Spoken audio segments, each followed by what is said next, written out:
एका साध्या एम्प्लॉईपासून थेट मॅनेजिंग डायरेक्टर आणि त्यावर लग्नाची आयडेंटिटी रिव्हील.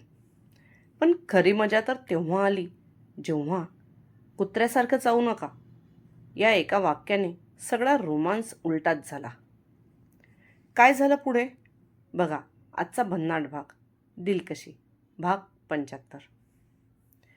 नमस्कार मंडळी, तुम्ही पाहत आहात दिलकशी आणि आजचा भाग आहे फुल ऑन मजा, रोमांस आणि थोडंफार भांडण याचं परफेक्ट कॉम्बो.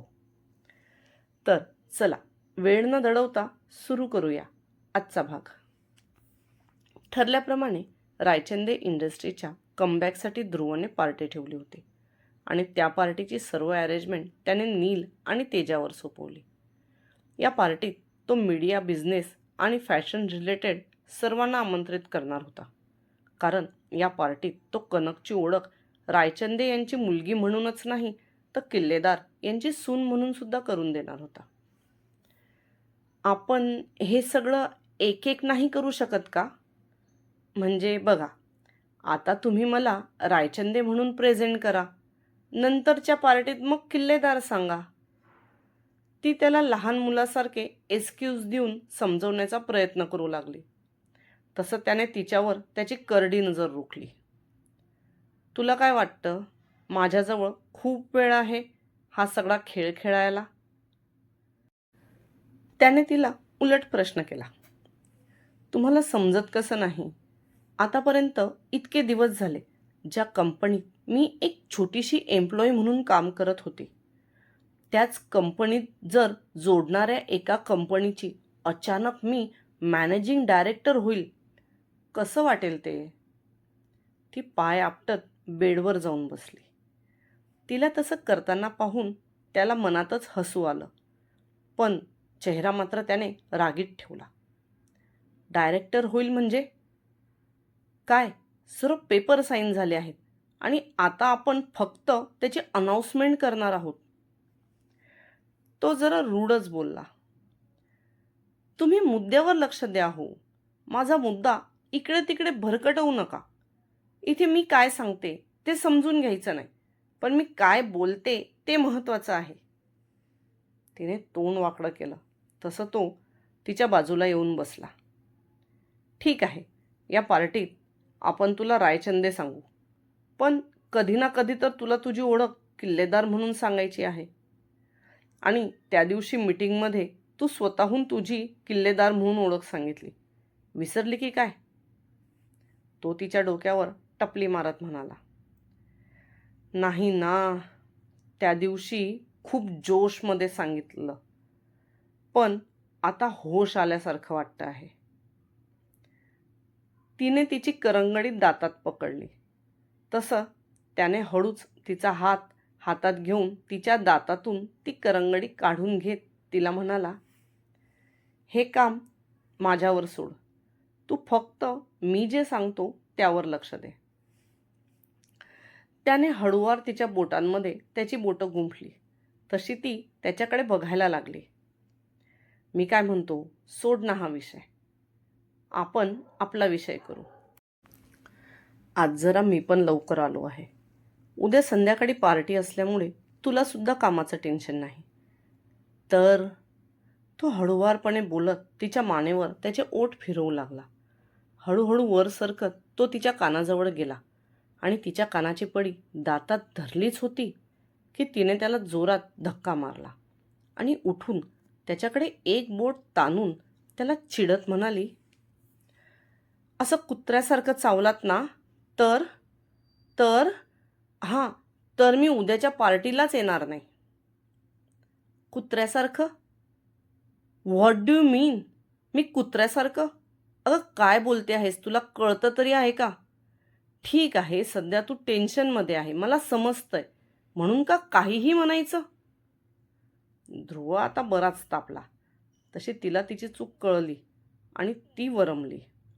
आणि मला एक सांग, मी हे सगळं तुझ्यासोबत नाही करायचं तर कोणासोबत करायचं? आणि करतच काय होतो मी? फक्त थोडीशी मस्ती. त्यासाठी तू मला सरळ कुत्रा बोलून मोकळी झालीस? मी तुझ्यावर प्रत्येक गोष्टीचा विचार करतो बहुतेक हीच माझी सगळ्यात मोठी चूक आहे.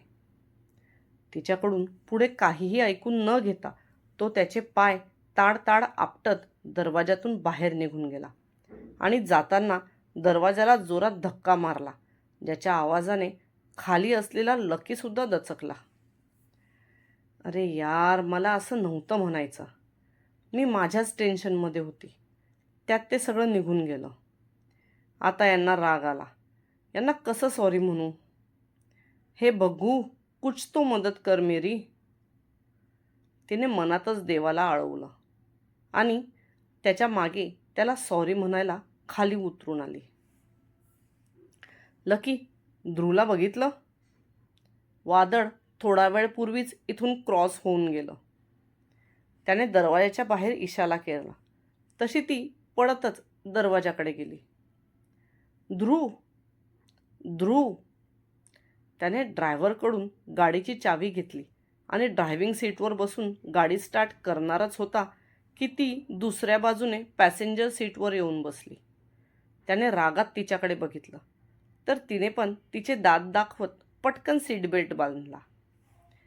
ते कसं आहे, मी म्हटलं माझा राग आहे तर बिचाऱ्या या रस्त्यावरच्या लोकांवर नको काढायला, म्हणून मीच आली. उतर खाली. उतर म्हणतो ना. मी सुद्धा त्या रस्त्यावरच्या कुत्र्याला घेऊन जाईल, पण तुला माझ्यासोबत कुठे नेणार नाही. उतर लगेच. तो तिच्यावर खेकसला, पण तिला मात्र त्याच्या बोलण्याचं वाईट वाटलं नाही, कारण चूक तिचीच होती ना.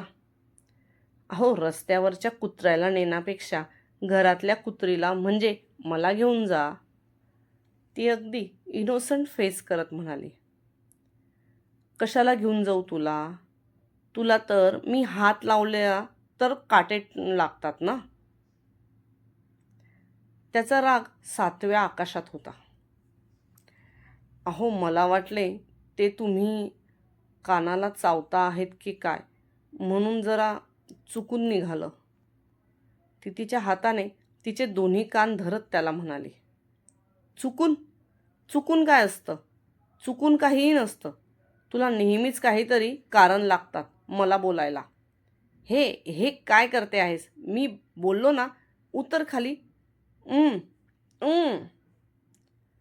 तो बोलतच होता तसा तिने तिचा सीट बेल्ट काढला आणि त्याच्या अंगावर दोन्ही बाजूने तिचे पाय टाकत बसून त्याच्या मानेत मागून हात घालून त्याचे ओठ तिच्या ताब्यात घेतले. तो तिला मागे सरकवण्याचा प्रयत्न करत होता, तेव्हा तेव्हा ती त्याच्या मानेला अजूनच घट्ट पकडत होती. तुला किस नाही घेता येत, फक्त ओठ चावता येतात. पहिले किस घ्यायला शिक. त्याने कसं तरी तिला मागे केलं आणि पुन्हा एकदा तिच्यावर चिडला. तसा तिचा चेहरा खरंच पडला. सॉरी ध्रुव, ॲक्च्युली मी पार्टीच्या टेन्शनमध्ये होती, त्यामुळे ते थोडं. But it's okay. आता मी तुम्हाला त्रास नाही देणार. ती त्याच्या मांडीहून उतरायला लागली तसं त्याने तिच्या कमरेभोवती त्याचे हात घट्ट केले. कशाला? तुला आत्ताच म्हटलं ना तुला किस नाही घेता येत. तो शिक म्हणून. मग तो केव्हा शिकणार? तो मुद्दाम थोडा रूढपणे म्हणाला, पण जेव्हा तिला तो काय म्हणाला ते समजले तेव्हा ती त्याच्या चेहऱ्याकडे बघायला लागली तर तो मिश्किलपणे हसत तिच्याकडेच बघत होता.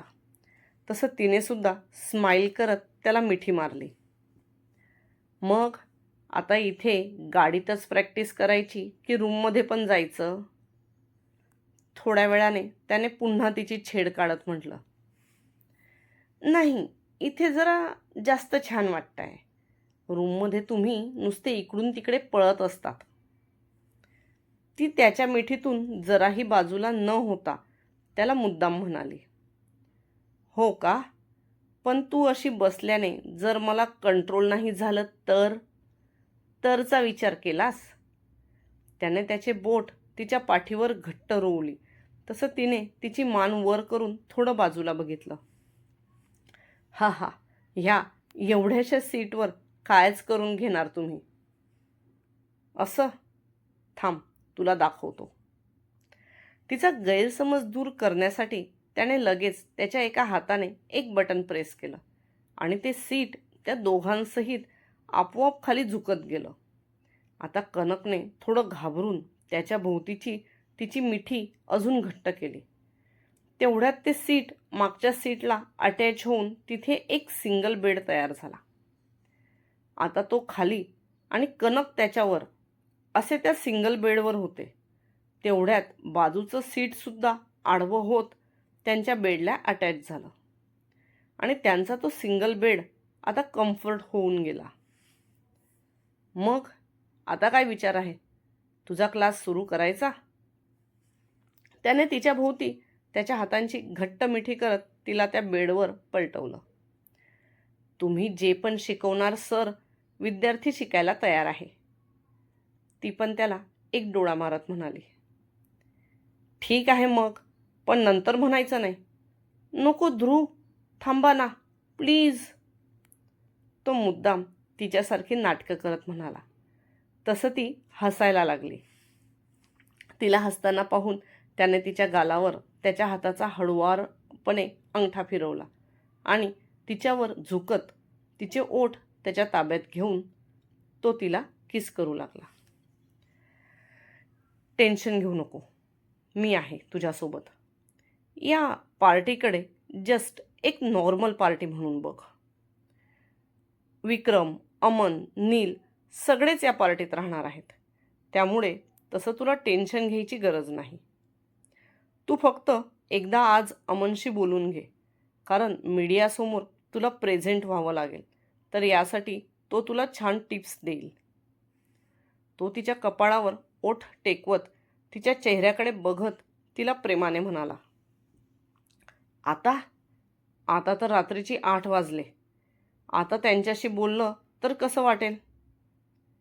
तिच्या या बोलण्यावर त्याने तिच्याकडे स्माईल करत बघितलं.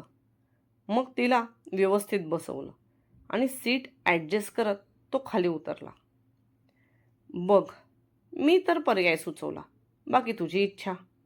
आणि तुझ्या माहितीसाठी सांगतो तर तो लेट नाईट शूटिंग करत फिरतो. त्यामुळे त्याला 8 वाजणं खूप काही मोठी गोष्ट नाही. त्याने दरवाजातूनच वाकून तिच्याकडे बघून सांगितलं आणि एक हात खिशात घालत सरळ आत रूममध्ये निघून गेला. अरे, लोक किती व्यवस्थित बायकोसाठी दरवाजा उघडून उभे राहतात, प्रेमाने तिचा हात धरून तिला खाली उतरवतात, आणि हे आहे की मला असंच सोडून निघून गेले. आता काय करू? अमनसोबत बोलू की राहू देऊ? असेच करतात हे नेहमी. माझ्यासमोर प्रश्न ठेवून निघून जातात. ती पण गाडीतून खाली उतरली आणि पाय आपटत आतमध्ये आली. ती आतमध्ये आली तोपर्यंत तर ध्रुव स्टडी रूममध्ये इव्हेंट प्लॅनरसोबत असलेल्या मीटिंगसाठी निघून पण गेला होता. कारण शेवटी जबाबदारी जरी त्याने त्या दोघांवर सोडली असली तरी पार्टी तिच्या कंपनीच्या कमबॅकसाठी ठेवली होती. त्यामुळे त्यात त्याला कोणत्याही प्रकारची कमी ठेवायची नव्हती. कनक खरंच पार्टीत स्वतःची आयडेंटिटी कॉन्फिडेंटली रिव्हील करू शकेल का? ध्रुवचं प्लॅनिंग सगळं नीट पार पडेल की पुन्हा काहीतरी गडबड होणार? आणि सगळ्यात महत्त्वाचं, हे दोघं असंच भांडत भांडत रोमॅन्टिक राहणार का? तुम्हाला काय वाटतं? नक्की कमेंट करून सांगा. जर तुम्हाला हा भाग आवडला असेल तर व्हिडिओला लाईक करा. तुमचं मत कमेंटमध्ये नक्की सांगा. आणि अशाच मजेशीर आणि रोमॅन्टिक भागासाठी चॅनलला सबस्क्राईब करायला विसरू नका.